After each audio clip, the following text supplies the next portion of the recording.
Tamgir topimizdagi barliq do'stlar, bugun sizlarga Talla bozorida 10 yuandan sotiladigan nihoyat yeyishlik turib chilashning tayyorlanish jarayonini tunishtiramiz.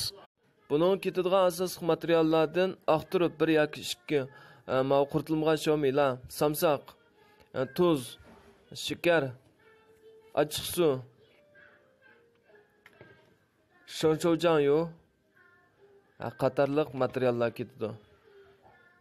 Başta turupning postini so'yitib, ma'volatda parchalab, mundaq yalpoqlab olamiz.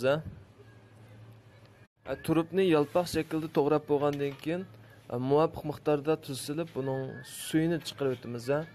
Chunki bu xildek turupda suv miqdori nihoyat mo'l. Buni tuz silib yarim soat qo'yib qo'ysak, buning suvi o'zligidan chiqadi. Tuz sap bo'lgandan keyin qo'limiz orqali tekshir aralashtirib, qo'yib qo'yamiz buni. Bu araliqda biz qo'shimcha ko'ktatlarni to'g'rab olamiz. Sho'milarning to'g'rilish shakli mushtaq bo'ldi. Samsoqni yalpoq holatda to'g'rab olsak bo'ldi. Taxminan yarim soat vaqt o'tgandan keyin mavi oq turib, yumshoq holatga keldi. Buning suvi mana shunday chiqdi. Turubdan chiqqan suvni to'kib o'tib, mavi tayyorlab olgan samsoqni, ondan sho'milarni solamiz. Ondan bu turib mavi janyu tam kuchlik bo'lganligi uchun mavi shunchu janyudimi chiqroq miqdorda. Ondan ochiq suvdimi chiqroq miqdorda.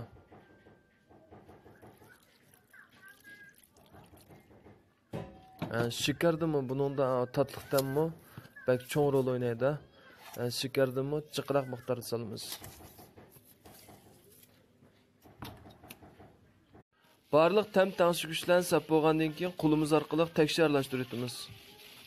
Eng oxirida bo'lsa bo'sha modda o'ritib, to'nglatqida 12 soat saqlaymiz. Nihoyat ishtahani ochadigan, jon yo'q chilangan oq turib chilanmasi tayyor bo'ldi.